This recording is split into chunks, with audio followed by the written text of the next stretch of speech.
अस्सलाम वालेकुम dear students, कैसे हैं आप लोग? खैरियत है? ठीक ठाक dear students. Today the topic that we are going to discuss is about acids and bases. Students, आज जिस टॉपिक को हमने चुना है वो बहुत ही ज़्यादा इंपॉर्टेंट है। जितने भी एग्जामिनेशन है इसके MCQs काफ़ी ज़्यादा आते हैं, तो वीडियो को एंड तक इंशाल्लाह मैं आपको इन एसिड्स बेसिस के बारे में काफ़ी बेहतरीन किस्म की इंफॉर्मेशन देने वाला हूँ। और इंशाल्लाह जिस किस्म के MCQs हो या जिस किस्म का क्वेश्चन हो आप इंशाल्लाह आसानी से इसको लिख सकेंगे और आप इसको इंशाल्लाह ख़ुद कंसेप्चुअली लिख सकेंगे पेपर्स के अंदर, यानी आपको रट्टे लगाने की ज़रूरत नहीं पड़ेगी। अगर आपने ये मेरा वीडियोस एंड तक देख लिया तो इंशाल्लाह आपको रट्टे लगाने की ज़रूरत नहीं रहेगी। आप इनको काफ़ी बेहतर तरीके से समझकर आप इसको ख़ुद इंशाल्लाह लिख सकेंगे किसी भी एग्जामिनेशंस के अंदर। तो चलिए दोस्तों, चलते हैं पहले एसिड्स एंड बेसिस की तरफ। हमारे पास 10th की क्लास में और फर्स्ट ईयर के अंदर क्लास में मोस्ट 3 थ्योरीज जो बेसिक थ्योरीज हैं उन्होंने दिए हुए हैं, जैसे आर्हेनियस थ्योरीज, आर्हेनियस का कॉन्सेप्ट्स है, लॉरी एंड ब्रांस्टेड है एंड लेवाइस कॉन्सेप्ट्स हैं। इन तीनों को देखने से पहले सबसे पहले हम इसकी थोड़ी सी क्लासिकल थ्योरीज देख लेते हैं एसिड्स एंड बेसिस के मुतालिक कि वो हमें क्या कहती है। तो इन दोनों को क्लासिकल थ्योरीज के मुताबिक एसिड्स जो है ना is a substance. According to classical theory, acid is a substance in aqueous medium. Aqueous medium possess the following properties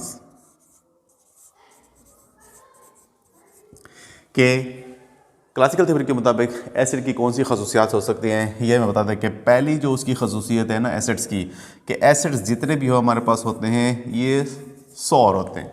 सौर इन टेस्ट होते हैं। टेस्ट इनका कैसा होता है? सौर टेस्ट कौन सा होता है? इंतहाई तुर्श जो होती हैं, जैसे आप लेमन को अपने ज़बान पे डालें तो बंदे के आंसू निकल जाते हैं अगर बहुत ज़्यादा खट्टे किस्म का हो। यानी तुर्श चीज़ें जितनी भी हमारे पास होती हैं ये सारे के सारे हमारे पास एसिड्स पोर्शन के अंदर आ जाती हैं। और नेक्स्ट जो है ना, ये जो लिटमस पेपर है मोस्टली ब्लू लिटमस को ये रेड करके दे देता है। ब्लू लिटमस पेपर को ये रेड करता है। लिटमस पेपर जो हमारे पास लैब्स के अंदर होते हैं मोस्टली इससे भी हम एसिड्स की शनाख्त करते हैं, उसकी पहचान करते हैं। जैसे ही आप किसी भी सोल्यूशन के अंदर लिटमस पेपर जो ब्लू कलर का हो, अगर आप उसको एसिड वाले पोर्शन में डालें तो उसका कलर ऑटोमेटिकली रेड हो जाता है। इस किस्म का ये आपको मिलेगा। जैसे अगर इसको हम ऐसे बना लें, अगर ये हमारे पास लिटमस पेपर है तो अगर आप इसको डिप करें किसी कंटेनर के अंदर तो इनका कलर जो है ना डियर हमारे पास ये क्या हो जाता है? रेड कलर का हो जाता है। नेक्स्ट ये न्यूट्रलाइज करता है, न्यूट्रलाइजेशन करता है। इट न्यूट्रलाइज बेसिस, ये बेस को न्यूट्रलाइज कर देता है। फॉर एग्जांपल जैसे HCl हमारे पास एक एसिड है तो ये बेस के साथ रिएक्ट करके क्या बना देता है? NaCl plus H2O। न्यूट्रलाइजेशन आप जानते होंगे कि न्यूट्रलाइजेशन वो होती है जो एसिड एंड बेस की प्रॉपर्टीज़ को ख़त्म कर देती है। Neutralization means to neutralize something in such a way that they does not show its properties like that of acid and bases, कि अब वो ना एसिड रहता है ना बेस रहता है। तो एसिड मोस्टली जो है ना बेसिस को न्यूट्रलाइज करके उसको साल्ट एंड वाटर में कन्वर्ट कर देता है।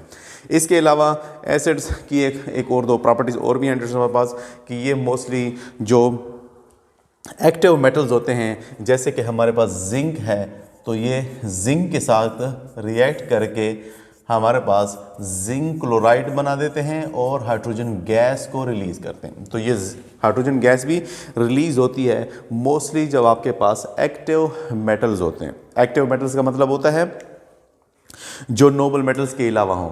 नोबल मेटल्स हमारे पास जैसे आपके पास सिल्वर हो जाती है, प्लाटीनम है, गोल्ड है, इनके अलावा ये नोबल मेटल्स होते हैं जो कि मोस्टली रिएक्ट इतनी फास्ट नहीं करते।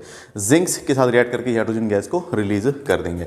नेक्स्ट, ये कार्बन डाइऑक्साइड गैस को रिलीज करते हैं मोस्टली कार्बोनेट्स में से। जैसे कैल्शियम कार्बोनेट को अगर हम ले लें, कैल्शियम कार्बोनेट के साथ जब HCl रिएक्ट करेगा तो ये क्या कर देता है, इसमें से कार्बन डाइऑक्साइड गैस को रिलीज कर देते हैं। और क्या बनते हैं इसमें, हमारे पास बन जाते हैं जी ये कैल्शियम क्लोराइड, नेक्स्ट H2O। तो ये इस किस्म की ये कम्बिनेशन है। तो ये क्लासिकल थ्योरीज के मुताबिक इसकी एसिड्स की हमारे पास ये प्रॉपर्टीज़ शो होती हैं।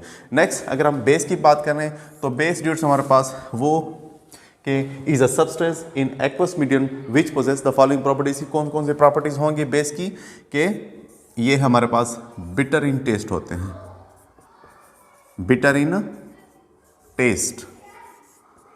बिटर इन टेस्ट कौन से हो सकते हैं, मोस्टली ऐसे बच्चे जिनको दवाइयाँ खाने से बिल्कुल ही चिढ़ होती है, नहीं खाते, क्योंकि उनका टेस्ट बहुत ही ज़्यादा कड़वे होते हैं। मेडिसिन जितनी भी होती हैं ये कड़वे होते हैं और कड़वी चीज़ें हमें बिल्कुल भी अच्छी नहीं लगती। तो ये मोस्टली जो है ना बेसिस हमारे पास बिटर होते हैं। नेक्स्ट जो है इसकी जो प्रॉपर्टीज़ हैं कि ये क्या करेगा, ये रेड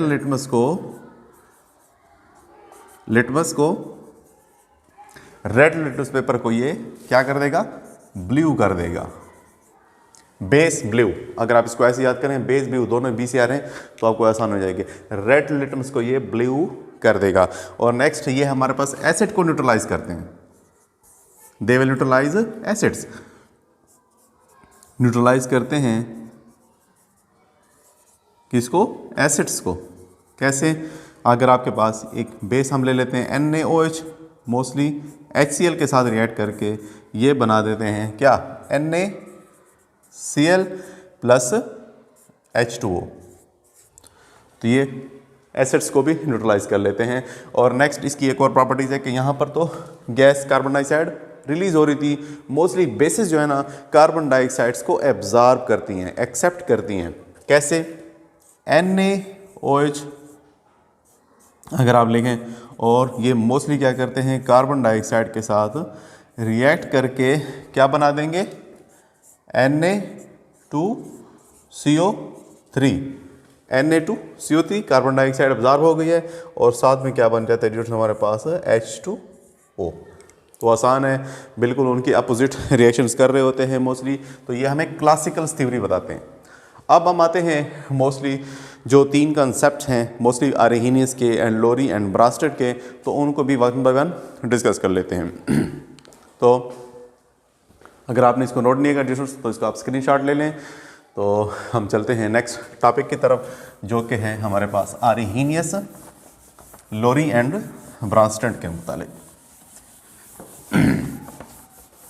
आर्हेनियस न्यूट्रंस हमारे पास उसने कॉन्सेप्ट दिया, और ये कॉन्सेप्ट इसलिए है कि ये क्लासिकल थ्योरीज जो है ना, ये तो मोस्टली चीज़ों को हम टेस्ट कर रहे थे या लिटमस पेपर से हम उसको देख रहे थे। अब आप हर चीज़ को टेस्ट नहीं कर सकते, मोस्टली ऐसे जहरीले चीज़ें हों तो वो तो आप जानते हैं पता नहीं क्या से क्या हो जाए किसी के साथ, अगर वो उसको टेस्ट करता ही रहे। हर चीज़ आप टेस्ट नहीं कर सकते, तो क्यों ना उसको हम कॉन्सेप्चुअल स्टडी कर लें कि उनके कौन सी ऐसी चीज़ें होनी चाहिए जिससे हम उसकी पहचान कर सकें, या कौन से वो से केमिकल रिएक्शंस होने चाहिए एसिड्स और बेसिस की जिससे आप उसकी आसानी से पहचान कर लेते हैं। तो ये जो थ्योरी थे इन्होंने काफ़ी सारी इन्फॉर्मेशन हमें प्रोवाइड की थी। तो पहला जो है वो है आर्हेनियस कॉन्सेप्ट्स। आर्हेनियस कॉन्सेप्ट आपके बुक के मुताबिक ये हमें कौन सी इन्फॉर्मेशन देता है। मोस्टली स्टूडेंट्स बड़े गलती करते हैं, वो कहते हैं कि हर वो चीज़ जो हाइड्रोजन आयन देती है वो एसिड होते हैं, वो इनमें एक्वस वाले टर्म को भूल जाते हैं कि ये जो सारा का सारा कंसेप्ट है ये तो है ही एक्वस मीडियम के ऊपर। तो आप एक्वस मीडियम को लाजमी बोलें कि जो भी चीज़ें एसिड की अगर हम बात करें तो एसिड भाई आर्हेनियस के मुताबिक क्या चीज़ होती है, शॉर्ट लिख रहा हूँ कि दीज आर दो substances which gives hydrogen ion in aqueous medium। Aqueous medium के अंदर हर वो चीज़ जो आपको हाइड्रोजन आयन प्रोवाइड करती है उसको हम एसिड्स कहते हैं। जैसे फॉर एग्जांपल अगर आप HCl को ले लें, आप इसको एक्वस मीडियम में डालें तो क्या हो जाएगा, हाइड्रोजन आयन प्रोड्यूस होंगे, नेक्स्ट क्लोराइड आयन बनेंगे।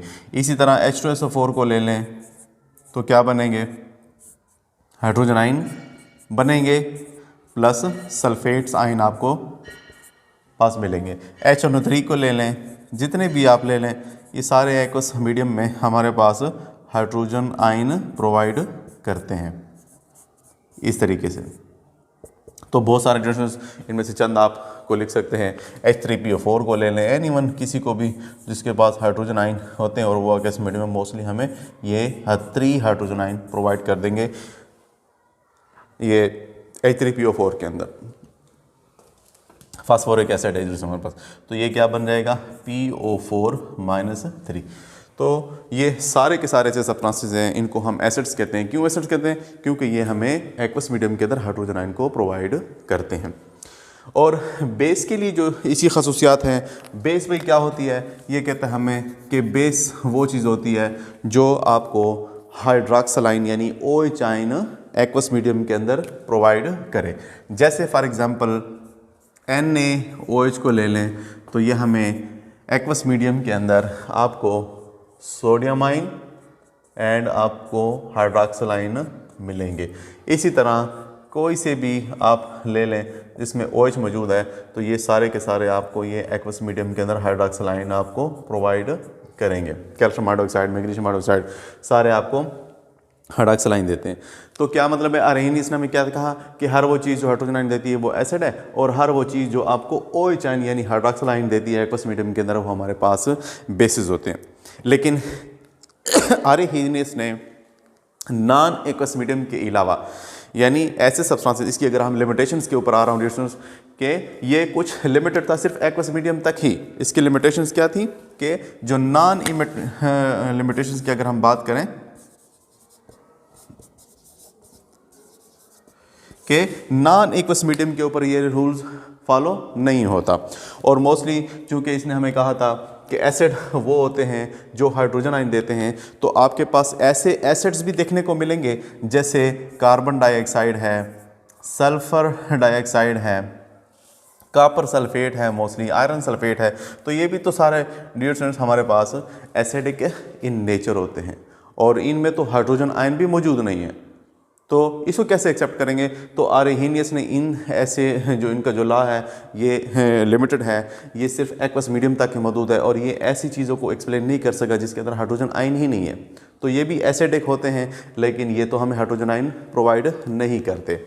नेक्स्ट उसने कहा कि ऐसे बेसिस जो आपको OH आयन देते हैं वो हमारे पास बेस कहलाएंगे, या ऐसे सब्सटेंसेस जो आपको हाइड्रॉक्सिल आयन देते हैं वो हमारे पास बेस कहलाते हैं। लेकिन हमें कुछ ऐसे सब्सटेंसेस भी केमिस्ट्री के अंदर देखने को मिलते हैं, जैसे हमारे पास Na2CO3 है, सोडियम कार्बोनेट, ये भी तो बेसिस हैं, लेकिन इसके अंदर ये आपको हाइड्रॉक्सिल आयन प्रोवाइड नहीं करता। इसी तरह NH3 को देख लें तो ये भी हमारे पास बेस होता है, और ये भी आपको OH आयन प्रोवाइड नहीं करता। तो ये कुछ लिमिटेशंस थी अरेनियस की कॉन्सेप्ट्स की। उम्मीद है आपको लेक्चर समझ आ रहा होगा। नेक्स्ट चलते हैं ड्यूट्स हमारे पास लोरी एंड ब्रांस्टेड्स के मुताबिक। तो लोरी एंड ब्रांस्टेड्स क्या कहते हैं हमें, उसका थोड़ा सा और भी इसी लॉ को उसने थोड़ा सा फर्दर सिंपल सी एक दो चीज़ें उसने चेंज की हैं। यहाँ पर चूँकि वो हाइड्रोजन आयन की बात कर रहा था, उसने हाइड्रोजन आयन को, आप जानते हैं hydrogen ion is also proton.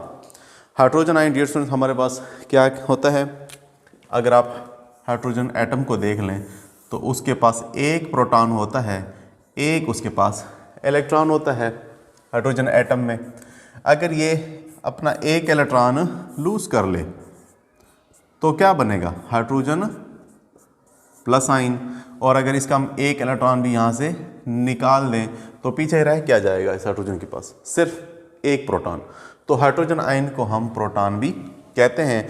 और लोरी एंड ब्रांस्टेड ने हमें बताया कि हर वो चीज़ जो आपको प्रोटॉन देती है वो एसिड है, और हर वो चीज़, हर वो सब्सटेंस जो आपको, हर वो सब्सटेंस जो प्रोटॉन को एक्सेप्ट करे वो बेस है।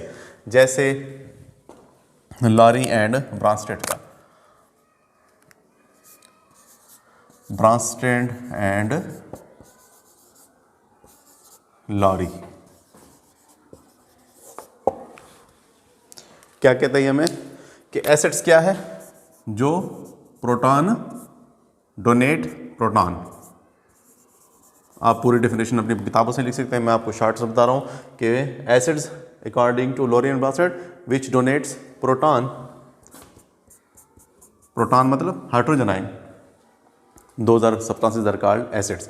सच एज जितने भी एग्जाम्पल हमने एरियानियस के लिए लिखे तो वही एग्जाम्पल सारे आप यहाँ पर भी लिख सकते हैं। तो ये भी तो आपको हाइड्रोजन आयन जो प्रोवाइड करते हैं वो सिमिलर प्रोटॉन हम भी उसको हम कहते हैं। H2SO4 को ले लें, HNO3 को ले लें, किसी को ले लें, तो ये सारे के सारे आपको हाइड्रोजन आयन या प्रोटॉन देते हैं और इसी वजह से हम इनको अकॉर्डिंग टू लॉरी एंड ब्रांस्टेड ये हमारे पास प्रोटॉन होते हैं। अब वो कहते हैं बेस वो सब्सटेंस होता है जो कि इन प्रोटॉन को एक्सेप्ट करे, इन प्रोटॉनों को एक्सेप्ट करने वाले को अकॉर्डिंग टू लॉरी एंड ब्रांस्टेड उसको हम बेस कहते हैं। जैसे फॉर एग्जांपल आप NH3 को ले लें ड्यूटेंट्स, NH3 हमारे पास इसके ऊपर 2 लोन पेयर्स मौजूद होते हैं और ये एक्वस मीडियम में से प्रोटॉन को या हाइड्रोजन आयन को एक्सेप्ट कर सकते हैं और कोऑर्डिनेट कोवलेंट बॉन्ड जिसको हम कहते हैं ये बना सकते हैं। तो कहने का मतलब ये हाइड्रोजन आयन को एक्सेप्ट करके NH4 अमोनियम आयन प्रोड्यूस हो जाता है, तो इसको हम कहते हैं बेस क्योंकि इसने प्रोटॉन को एक्सेप्ट किया है। इसी तरह H2O की आप लिख सकते हैं, H2O के पास भी हमारे पास लोन पेयर्स होते हैं, तो ये आसानी से लोन पेयर्स क्या है, इलेक्ट्रॉन के वो पेयर जिन्होंने बॉन्ड नहीं बनाया, एक्स्ट्रा में पड़े होते हैं, तो ये अपने एक्स्ट्रा इलेक्ट्रॉन इस प्रोटॉन को डोनेट कर सकते हैं हाइड्रोजन आयन के पास। उसको 2 इलेक्ट्रॉन ही तो चाहिए, ठीक है। जिस तरह हम कहते हैं अंधे को क्या चाहिए, 2 आंखें।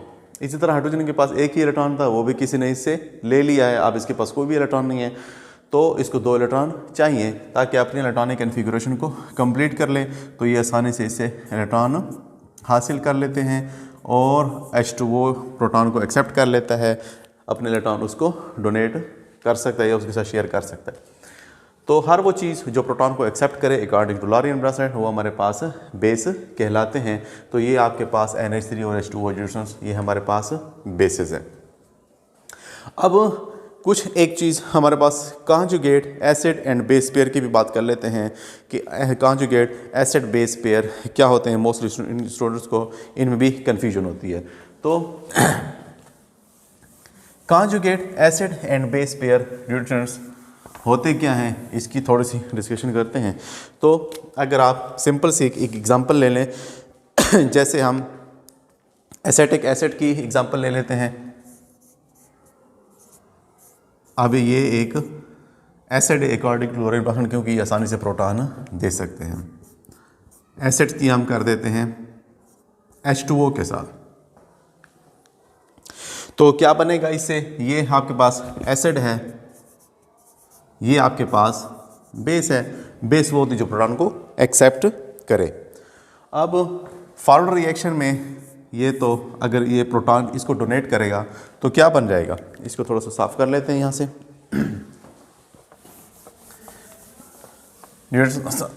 अभी आपको ये सारी चीज़ें क्लियर हो जाएंगी, तो वीडियो को देखते रहें। अब ये जब प्रोटॉन इसको देगा तो इससे पास क्या आ जाएगा, CH3COO नेगेटिव आयन। जो भी चीज़ें प्रोटॉन लूज़ करती हैं तो उसके ऊपर नेगेटिव चार्ज आ जाता है। नेक्स्ट ये चूंकि जब प्रोटॉन को एक्सेप्ट करेंगे तो इससे बन जाएगा H3O। Dear students, forward reaction में ये हमारे पास एसिड होता है क्योंकि ये प्रोटॉन डोनर है। इसी तरह फॉरवर्ड रिएक्शन में वाटर हमारे पास बेस है क्योंकि ये प्रोटॉन एक्सेप्टर है।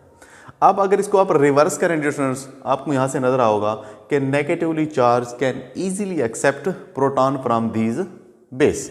कैसे, ये नेगेटिवली चार्ज आसानी से प्रोटॉन हासिल कर सकता है। तो यहाँ पर ये एसिड है तो यहाँ पर ये बेस बन जाता है क्योंकि इसमें से ये दोबारा से प्रोटॉन लेके दोबारा से ये एसिटिक एसिड में कन्वर्ट हो सकता है। इसी तरह यहाँ तो इसने प्रोटॉन एक्सेप्ट किया था, रिवर्स में ये प्रोटॉन डोनर हो जाता है जिसकी वजह से ये हमारे पास एसिडिक खसूसियात रखते हैं। अब ये कॉन्जुगेट, ये हमारे पास एक पेयर बन जाता है, जैसे CH3OOH, और ये जो हमारे पास एक एसीटेट आयन जो इस तरफ बना है, इन दोनों को मिलाकर हम कहते हैं कि ये जो पेयर बना है ये हमारे पास कॉन्जुगेट एसिड बेस पेयर है, CAB, conjugate acid base pair. कि ये कॉन्जुगेट एसिड बेस पेयर, अगर आप इसको थोड़ा सा गौर से देखें तो इनमें डिफरेंस किस चीज़ का है? जस्ट प्रोटॉनों का ही डिफरेंस है। इसमें प्रोटॉन है और उसमें प्रोटॉन नहीं है। तो ये प्रोटॉन लेते हैं और देते हैं, और ऐसा पेयर क्रिएट हो जाता है कि फॉरवर्ड रिएक्शन में ये एसिड है, रिवर्स में वो बेस बन जाता है। वही सब्सटेंस है जिसने प्रोटॉन लूज़ किया था, रिवर्स डायरेक्शन में वो फिर प्रोटॉन्स को एक्सेप्ट कर लेते हैं। तो इस किस्म के पेयरिंग को हम कहते हैं कॉन्जुगेट एसिड बेस पेयर।